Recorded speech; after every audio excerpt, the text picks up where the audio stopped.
Hi students, myself Rakesh Kumar, and now we will continue to the second video lecture of electrostatics. In the previous video we have studied about the definition of electrostatics. The study of phenomena created by the stationary charges is called electrostatics, and after that we have studied about the basic details about the charge. And what is charge? Charge is the basic fundamental quantity which is compulsory to experience or to apply the electromagnetic force. The SI unit of charge is coulomb, and other units of charge is microcoulomb and nanocoulomb, which are 10 raised to power minus 6 coulomb and 10 raised to the power minus 9 coulomb respectively. After that we have studied about the classification of charges, which is given by the Benjamin Franklin, and Benjamin Franklin classified the electrical charges into two categories, positive charge and negative charge. By convention, the positive charge has been assigned to the proton and negative charge has been assigned to the electron, and the amount of charge which is present upon the proton and electron is elementary charge small e, which is 1.602 into 10 raised to power minus 19 coulomb. And after that we have studied about the property of charge, which is additivity of charge, in which we have studied about the multiple charge system. If there is a system which contains more than one charge or multiple charges, then the net charge of the system is the algebraic sum of all the charges present in the system. On the basis of additivity of charges, we have studied about the first case of atom, in which equal amount of positive and negative charge is present, so the net charge of an atom is 0, so atom is electrically neutral. And we have also explained how the neutron, the subatomic particle which is present in the nucleus, is electrically neutral. Okay, now continuing the property of additivity of charge, we will study about the formation of ion. The basic difference between atom and ion is that atom is electrically neutral because positive and negative charges in an atom are balanced. The amount of positive charge and negative charge is equal in an atom. That's why atom is electrically neutral. So, in order to charge the atom, or in order to gain a net positive or a net negative charge on an atom or on an object, we have to disturb the balance between positive and negative charge. And to do that, what can we do? Okay, for example, the sodium atom, which contains 11 proton and 11 electrons, so the positive charge is positive 11e and negative charge is negative 11e. And if you calculate the net charge or the total charge of sodium atom, then you will get 0. So basically sodium or any other atom is electrically neutral. Now if you eliminate one electron from the sodium atom, okay, if you eliminate one electron from sodium atom, then what will happen? There will be no change in the number of protons, but the number of electrons will become 10. Okay, so positive charge will remain same, but the negative charge will become negative 10e, because the number of electrons has been reduced by 1, because one electron is eliminated from the sodium atom. Now if you want to calculate the net charge in this particular situation, then what will be the net charge? Positive 11e, negative 10e. So if you add these two quantities, then what will you get? Positive e. Now the neutral sodium atom has been converted into a positively charged entity which carries a positive charge, positive e. So sodium atom has been converted into Na positive 1, and this Na positive 1 is positive ion. Okay, so the basic difference between an atom and an ion is atom is electrically neutral, while the ion carries a net charge. It can be positive or negative. So to create positive charge, we have to eliminate the electrons from the sodium atom. Okay, now consider another example of chlorine atom. Okay, chlorine carries 17 protons and 17 electrons. So there are basically positive 17 E charge and negative 17 E charge, and the net charge of chlorine atom is 0, and chlorine atom is electrically neutral. Now if you add one electron to the chlorine atom, in this case of sodium we were eliminating one electron from the sodium atom, but in this case we are adding one electron to the chlorine atom. Okay, so if one electron is added to the chlorine atom, then what will be the new numbers of protons and electrons? The number of protons won't change, they will be the same as before, 17 proton. But if one electron has been added to the chlorine atom, then the total number of electrons will be 18. Now the positive charge is positive 17E, but the negative charge is negative 18E. Now if you calculate the net charge of this system or of this entity, then the net charge of this entity will be negative E. Now the chlorine atom has been converted into chlorine ion, and which ion? Negative ion.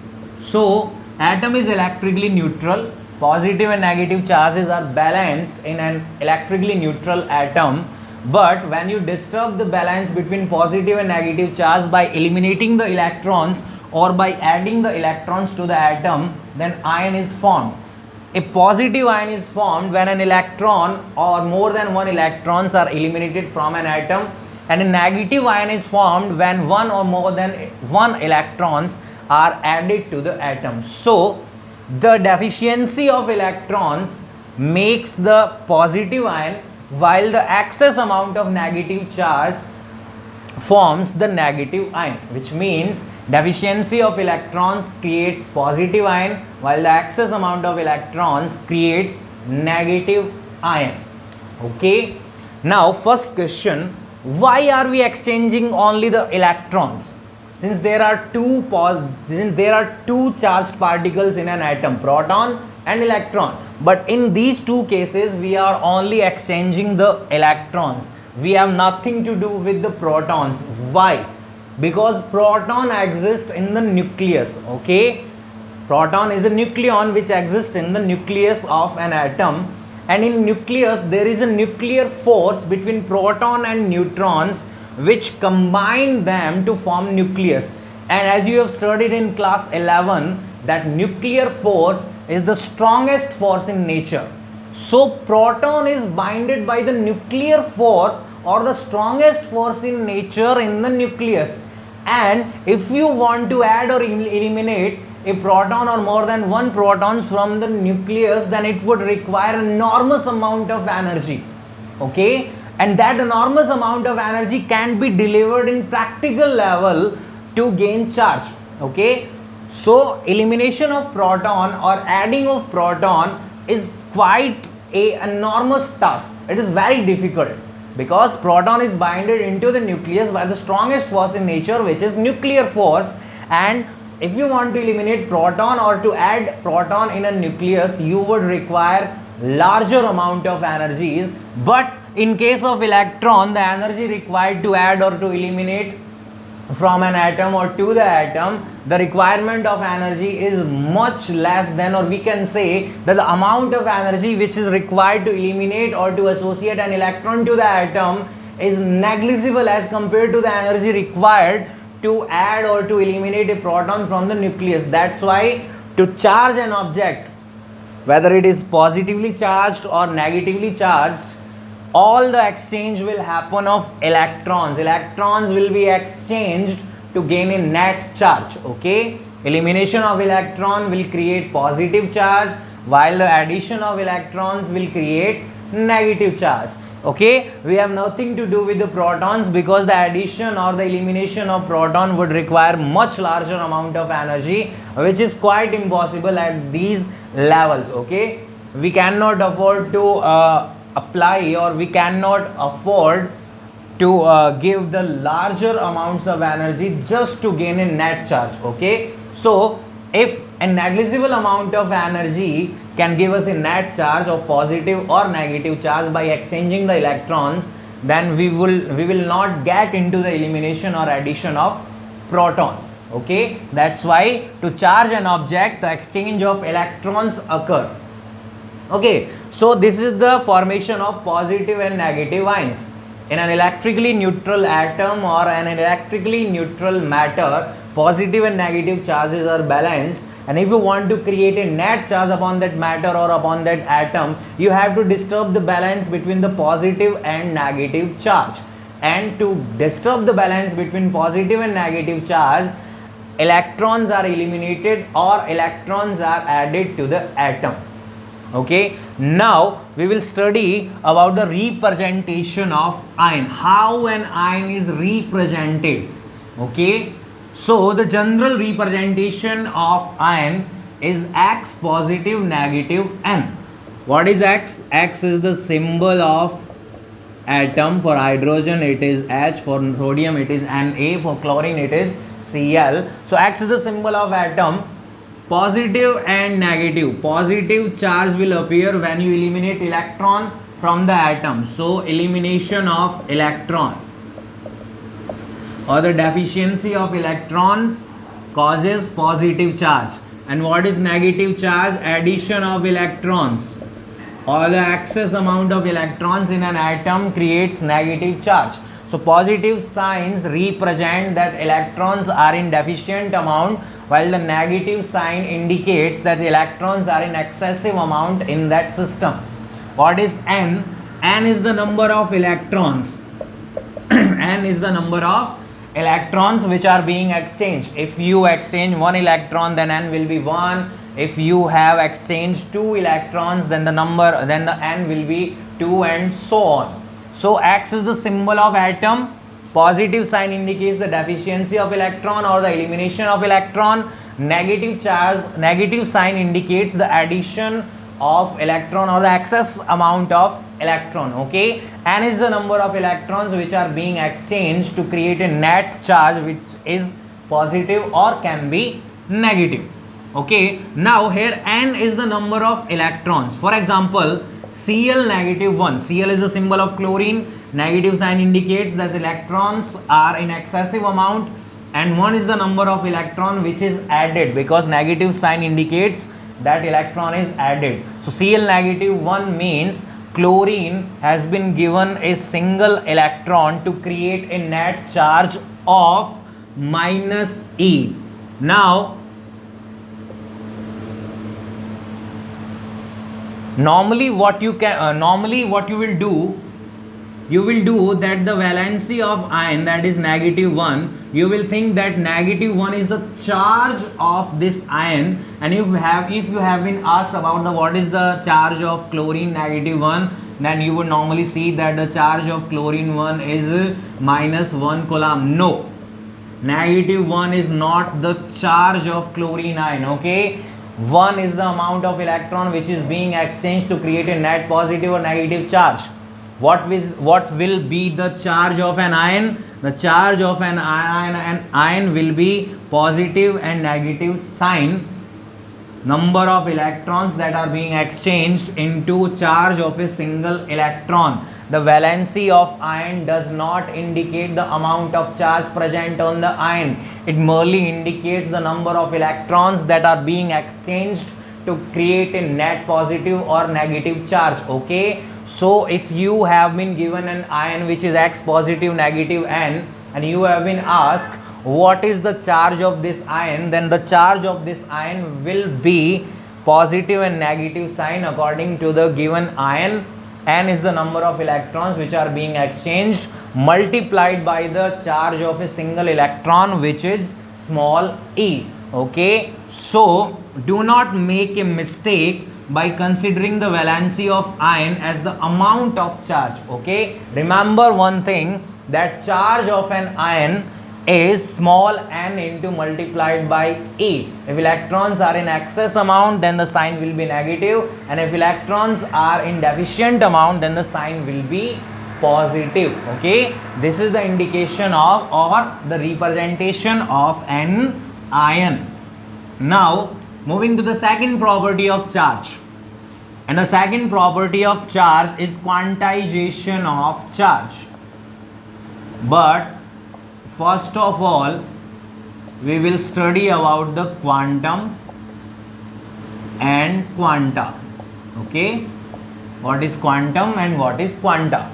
Okay, Max Planck was the scientist who gave the concept of quantization.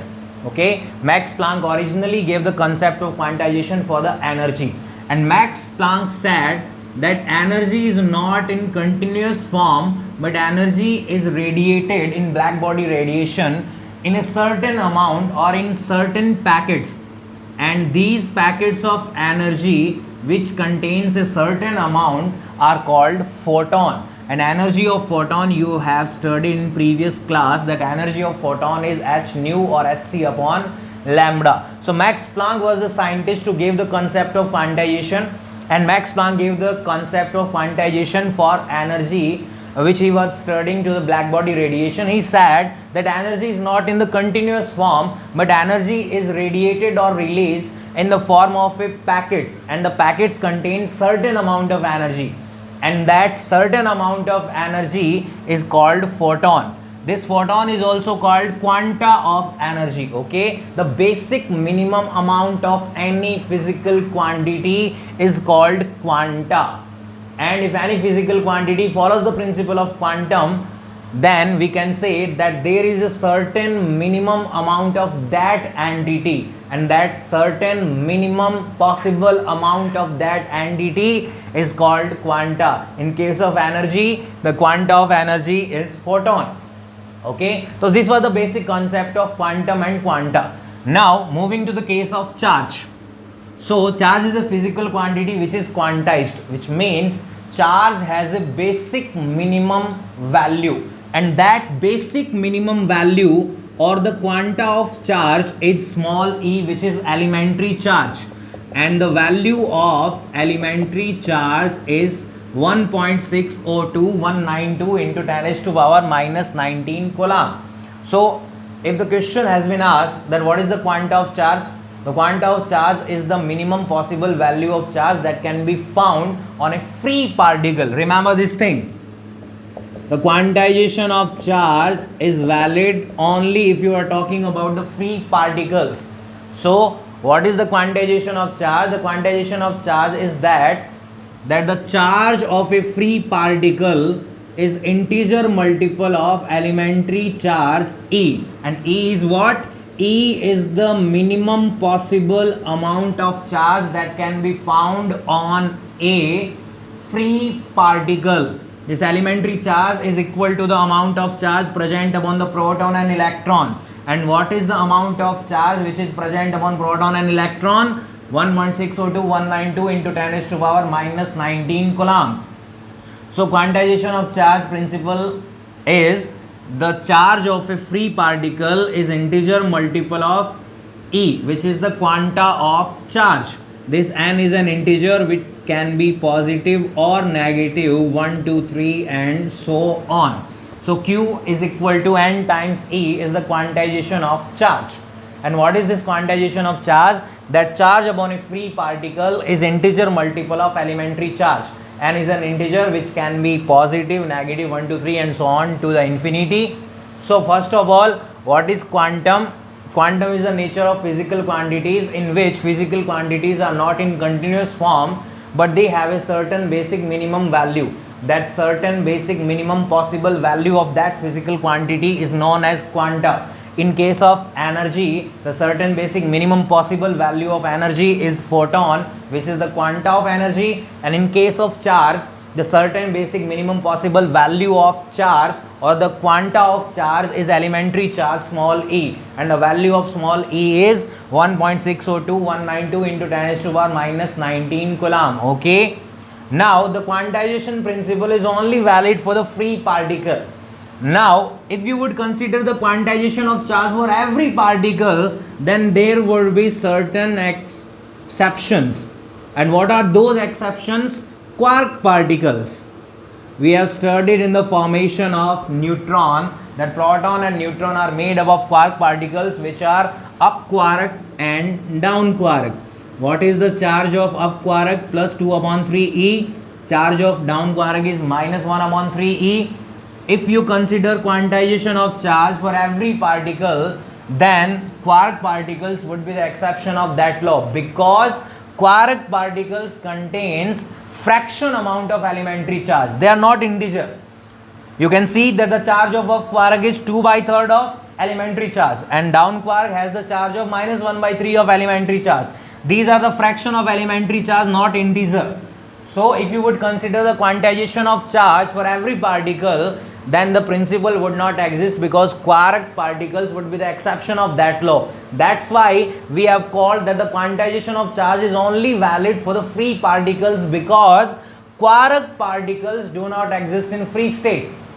They only can be found in the proton and neutrons, but quark particles cannot exist in the free state. That's why we have said that the quantization of charge principle, that the charge of a free particle is the integer multiple of the elementary charge. Okay, now when you add the free particle term, then these exceptions would not matter, and the quantization of charge principle will be valid for all the situation that exist in this universe or the observable universe. Okay, so when writing the concept or the statement of quantization of charge, you would not forget, or you would not risk to forget this term free particle, because if you have said that the charge of any particle is the integer multiple of elementary charge, then these quark particles would be the exceptions, and this quantization of charge principle won't be valid. Okay, so when you write the statement of quantization of charge, remember this term free particle. Okay, now we will solve two examples related to the quantization of charge. And first example, find the number of electrons. We have to find the number of electrons in 1 coulomb charge. The first example of quantization of charge is, what is the number of electrons contained in 1 coulomb charge? So we have been given the amount of charge as 1 coulomb, and we have to find the number of electrons which makes the charge of 1 coulomb. From the quantization of charge, Q is equal to NE. Q is given as 1 coulomb. The value of E is known, 1.602 into 10⁻⁻19 coulomb, and we have to find the number of electrons. So the number of electrons will be Q upon E. Okay, so what is Q? Q is 1 coulomb, and what is the value of E? Since value of E is 1.602192 into 10⁻⁻19 coulomb, but to simplify the calculation, we will consider the value of E as 1.6 into 10⁻⁻19 coulomb. Coulomb has been cancelled by this coulomb, so we will get a number. Okay, now this 10⁻⁻19 when shifted to the above level will convert into 10⁻⁻19 divided by 1.6.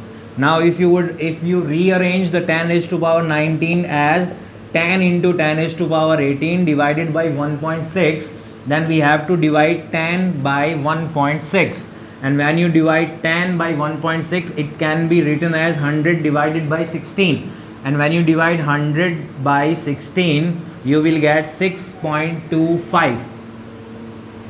So the number of electrons which are engaged to form a 1 coulomb charge or a unit charge, that would be N is equal to 6.25 into 10⁻18 electrons.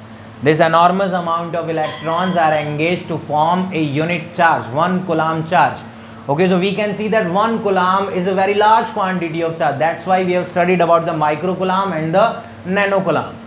As you can see that 6.25 into 10⁻18 electrons when packed together constitute a unit positive charge, that is 1 coulomb. So 1 coulomb is a very large amount of charge.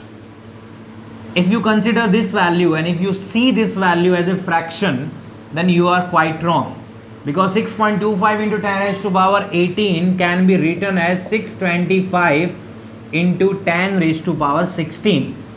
If you rearrange this value 625 into 10⁻16, then it would not appear as a fraction, it would appear as an integer. So do not consider 6.25 into 10⁻18 as a fraction, because it is an integer value. Okay, so 1 coulomb charge contains 625 into 10⁻16 electrons. Okay, now this amount of charge leads to another theoretical concept. And what is that concept? And that concept is, if you would consider 50, 100 or 200 electrons, then the quantization of charge can be seen on the practical level. Okay, if you consider 50 electrons, 100 electrons, 150 electrons, then it can be clearly seen that quantization of charge is occurring in the concept. But if you would consider charge as 1 coulomb, which contains approximately 10 raised to power 16 electrons, then at that macroscopic level, the quantization of charge does not appear. I'm not saying that on a macroscopic level the quantization of charge does not hold. No, quantization of charge hold in each and every situation. But in macroscopic level, when there are 10 raised to power 16, 17 or 10 raised to power 18 electrons, then the quantization of charge would not appear to be working, but it is still working. Consider this example. If I draw individual points in proximity,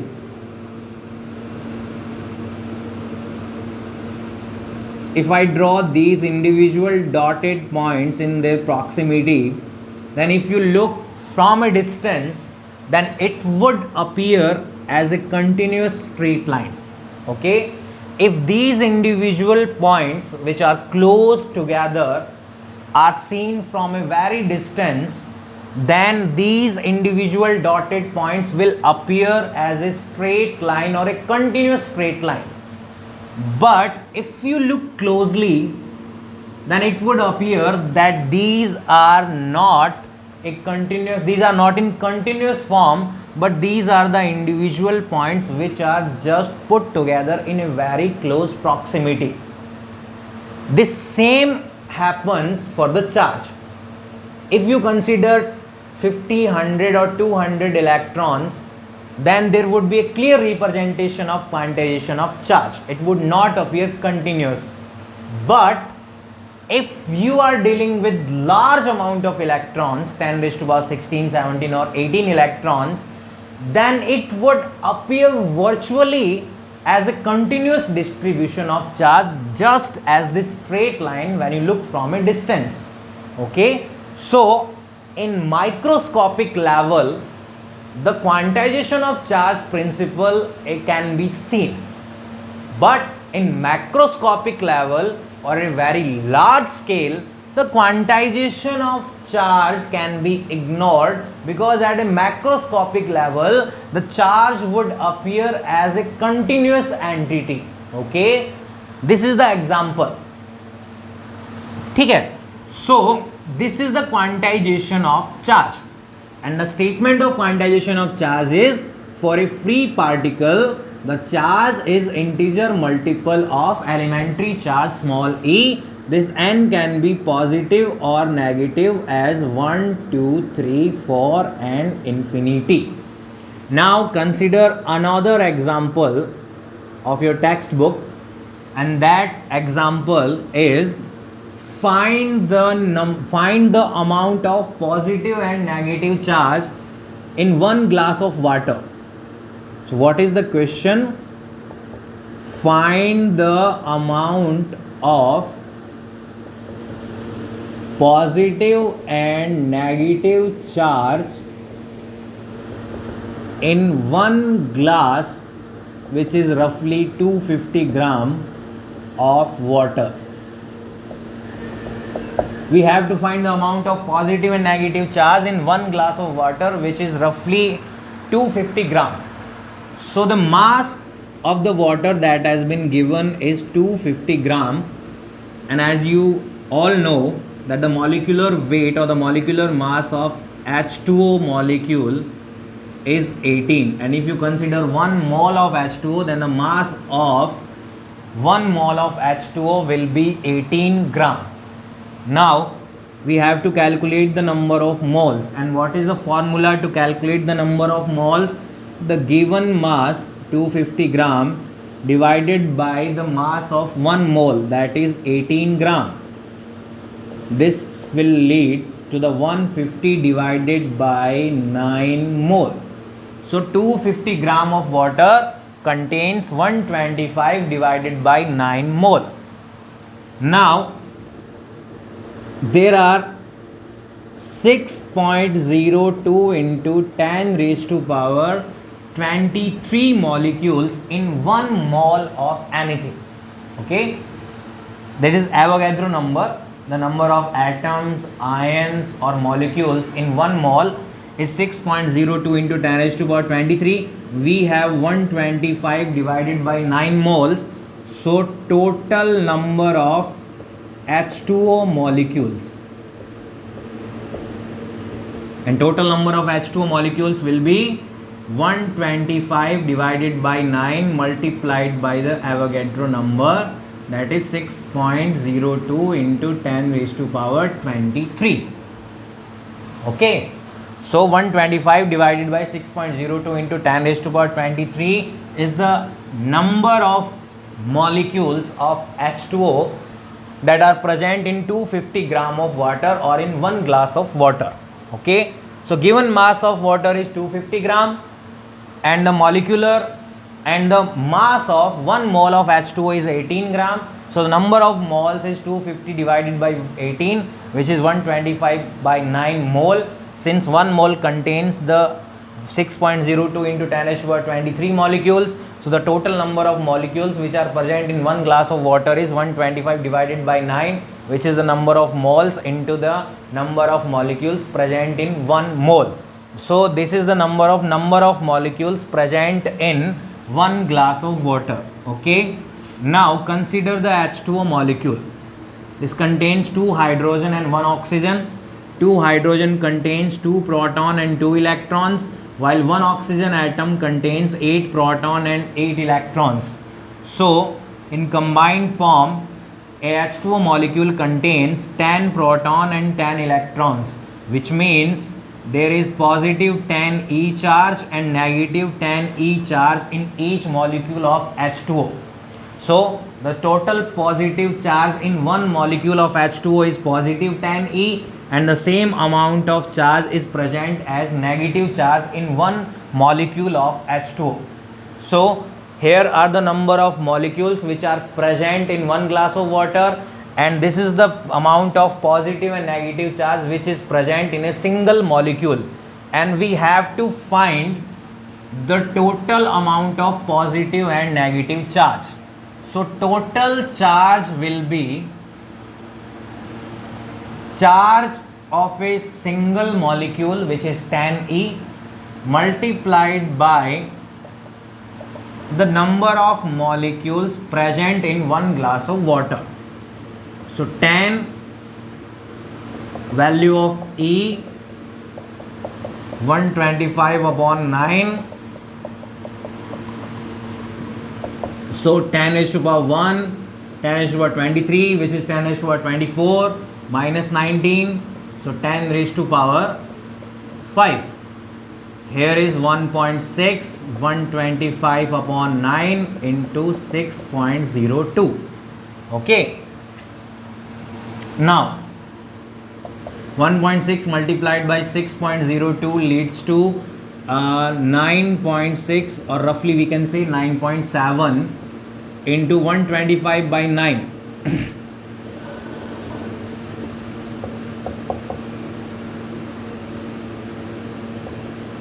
So Q is equal to 1.07 into 125 into 10 raised to power 5 coulomb.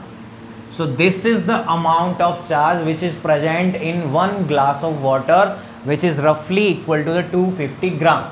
Okay, this is the example of your textbook in which you have to calculate the amount of positive and negative charge in 1 glass of water. The same amount of charge will be present for both positive and negative charge.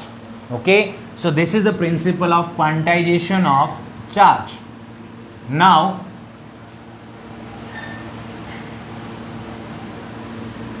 the next property of charge is conservation of charge. You have studied many principles related to the conservation of energy, conservation of linear momentum. Consider conservation of energy concept. What was the statement of conservation of energy? The statement was, for an isolated system.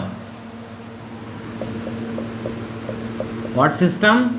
Isolated system, the total energy remains constant. That was the statement of principle of conservation of energy. So what is this isolated system? Isolated system is a type of system which do not have any kind of exchange with its surroundings. Okay, the system which cannot exchange anything. It can be energy, it can be matter.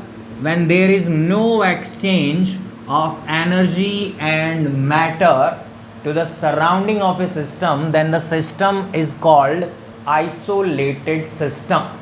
Okay, so principle of conservation of energy is only defined for the isolated system, because if there is a system which is exchanging energy to its surrounding, then the total energy of that system will never remain constant.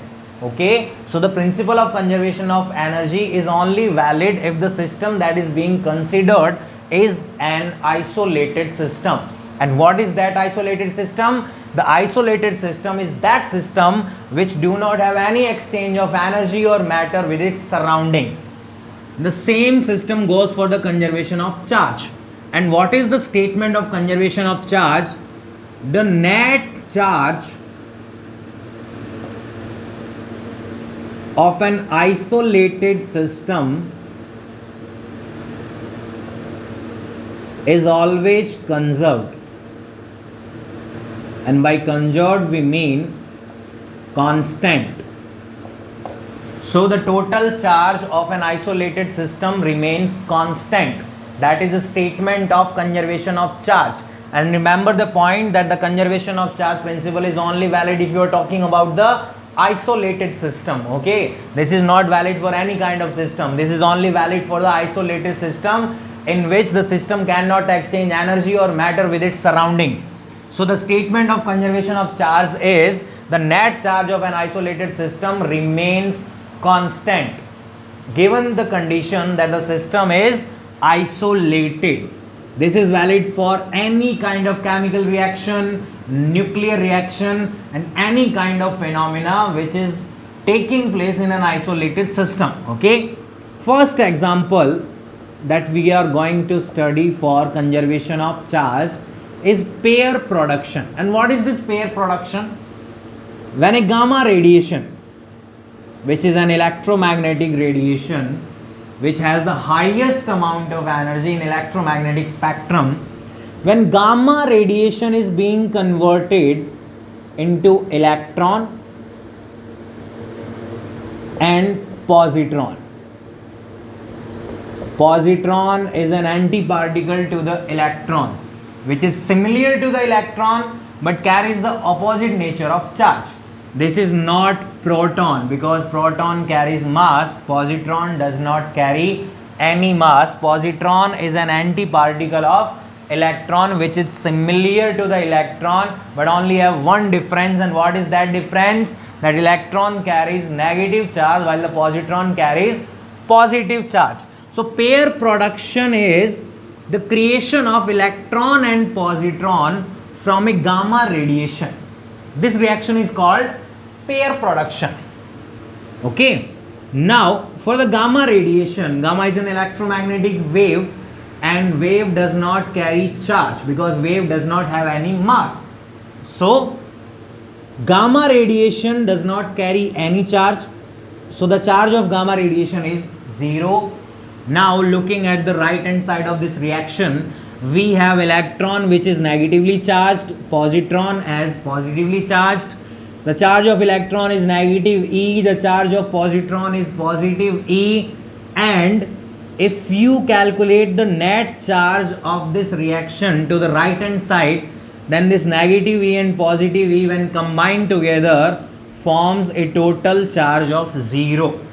So if you look both at the left hand side and the right hand side of this reaction, then what would you see? That the charge before this reaction takes place is 0, and after the reaction charge is also 0. So the charge of this system or of this reaction is conserved or constant, given that this reaction is taking place in an isolated system.